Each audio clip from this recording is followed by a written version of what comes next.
మా బాధని ఆలకించండి మహాప్రభు శ్రీహరికోట నిర్వసతుల ఆవేదన. తిరుపతి జిల్లా సూలూరుపేట మండలంలో ఈరోజు ఆర్డీఓ కార్యాలయం నందు శ్రీహరికోట నిర్వాసితులు ర్యాలీగా బయలుదేరి మరల ఆర్డీఓ గారికి తమ బాధను వ్యక్తపరుచుకున్నారు.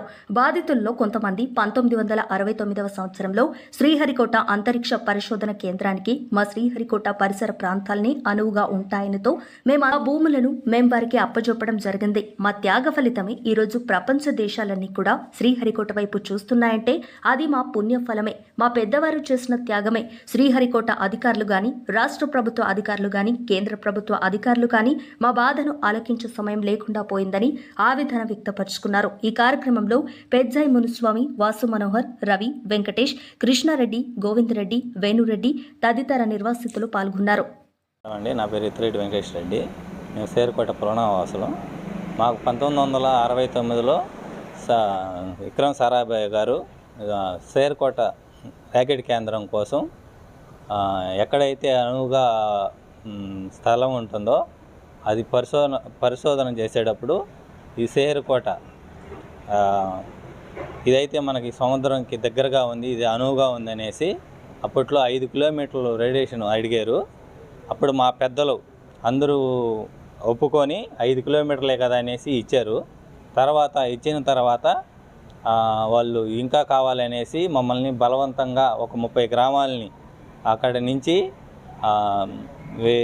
కృష్ణాపురం గ్రామం, ధర్మసత్రం మండలం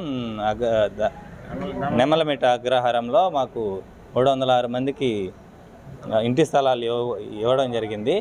అది కూడా మా స్థలాలు అక్కడ శ్రీహరికోటలో మా సొంత స్థలాలు తీసుకొని ఇక్కడ మాకు దానికి బదులుగా ఇవ్వడం జరిగింది. ఈరోజు మాకు ఇవ్వడం జరిగితే మేము అక్కడికి అప్పుడు 1972, 71 ప్రాంతంలో అక్కడికి వెళ్ళి కొంతమంది నివాసం ఉన్నారు. వాళ్ళు ఇచ్చిన 500తో అక్కడ వెళ్ళి ఇంటి స్థలాలు క్లీన్ చేసుకొని ఇల్లులు కట్టుకొని అక్కడికి కొంతకాలం నివసించారు. వాళ్ళు ఇచ్చిన డబ్బులతో అయిపోగా అక్కడ జీవనాధారం లేకపోగా తిరిగి శ్రీహరికోటలో ర్యాకెట్ కేంద్రానికి వర్క్ జరుగుతుంటే అక్కడి నుంచి ఇక్కడికి కూలి పనులకు వచ్చి ఇక్కడే కూలి పనులు చేసుకుంటే ఇక్కడే జీవిస్తూ ఇలా అక్కడే కొంచెం ఇంటి స్థలాలు ఇల్లు లేకుండా మా పెద్దలు అందరూ కొంతమంది చనిపోయారు. దానికి గాను అక్కడి నుంచి మేము మళ్ళా అగ్రహారం వెళ్ళి మా స్థలాల్లో మేము ఇల్లు కట్టుకోవడానికి వెళ్తే అక్కడ అక్కరపాక గ్రామస్తులు నీటి చెరువు అధ్యక్షులు వాళ్ళు వచ్చి మా స్థలాలు ఆక్రమించేసి అక్రమంగా రాళ్ళు మేము ఫెన్సింగ్ వేసుకున్నంత దౌర్జన్యంగా పడదోసేసి మా మీదే దుర్భాషలాడి మమ్మల్ని కొట్టడానికి వచ్చారు. మేము దీన్ని ఎంఆర్ఓ దృష్టి తీసుకెళ్ళాము ఒక 1 నెలకు ముందుగా.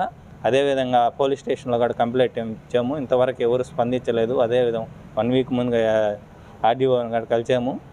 ఇప్పటి వరకు మాకు ఎవరు న్యాయం చేయలేదు. ఈరోజు శ్రీహరికోటకి ఇంత గొప్ప పేరు వచ్చిందంటే ఎక్కడున్న శ్రీహరికోట పునరావాసులు పేదల మా త్యాగ ఫలమే ఈరోజు శ్రీహరికోటకి ఇంత గొప్ప పేరు వచ్చిందంటే అది మా పెద్దలు చేసుకున్న పుణ్యము మా వల్లే వచ్చింది. అండి, నా పేరు మునుస్వామి, మా నాన్న పేరు ముద్దురామరెడ్డి. గత 1969లో Vikram Sarabhai garu ISRO Indian space research organisation rocket కేంద్రం ఏర్పడేదానికి మా దగ్గరకు వచ్చి ఒక 5 కిలోమీటర్లు భూమి కావాలని మమ్మల్ని మా పెద్దవారితో సంప్రదింపులు జరిపినప్పుడు మా పెద్దవారు 5 కిలోమీటర్ల నేల ఇవ్వడం జరిగింది. కానీ సెక్యూరిటీ రీజన్స్ ప్రకారం వాళ్ళు మమ్మల్ని 1971లో అక్కడి నుంచి వెకెట్ చేయించి నెమలమిట్ట అగ్రహారం కృష్ణాపురం దగ్గర అక్కడ మాకు నేల ఇవ్వడం జరిగింది. మేము గత 1970 అక్కడ జీవించలేని పరిస్థితిలో పునరావాసం లేక మేము అక్కడ జీవనోపాధి లేని తరుణంలో మేము అక్కడి నుంచి మళ్ళీ శ్రీహరికోటకి వలసలు వెళ్ళాం.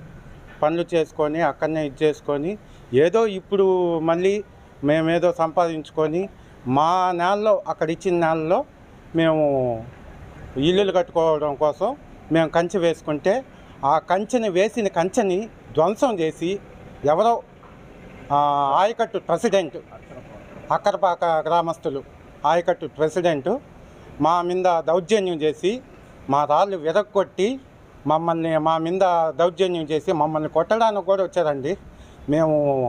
మేము దీన్ని సహించం. మాకు ఇది పద్ధతి కాదు. ఆల్రెడీ మేము ఎంఆర్ఓ గారికి వినతి పత్రం అందించాం. 1 మంత్ దాటేసింది, 1 నెల దాటి అయింది. అప్పటికి పోలీసు వారికి కూడా మేము కంప్లైంట్ ఇవ్వడం జరిగింది. కానీ ఎవ్వరూ ఏం పట్టించుకోవట్లా. పోలీసు వారు దాని మీద ఎటువంటి యాక్షన్ తీసుకోలేదా? యాక్షన్ తీసుకోలేదు సార్. యాక్షన్ అయితే తీసుకోలేదు. ఇప్పుడు దాకా అయితే వాళ్ళ మీద యాక్షన్ తీసుకోవాలి. అది ఏం జరుగుతుంది దాని మీద స్పందించలేదు. ఎవ్వరూ స్పందించలేదు. ఎంఆర్ఓ గారికి పెట్టాము. మళ్ళీ ఒక 1 వీక్ ముందు ఆర్డీఓ గారిని కూడా కలవడం జరిగింది. ఎమ్మెల్యే గారిని కూడా కలవడం జరిగింది. ఇప్పటి వరకు అయితే మాకు న్యాయం జరగల. దయచేసి మేమేదో పొట్టకూటు కోసం ఇక్కడ కూలి పనులు చేసుకుంటూ బతుకుతున్నాం సార్. మాకేదో ఒకటి ఇచ్చేసుకొని మాకు న్యాయం జరిగేలా చూడండి.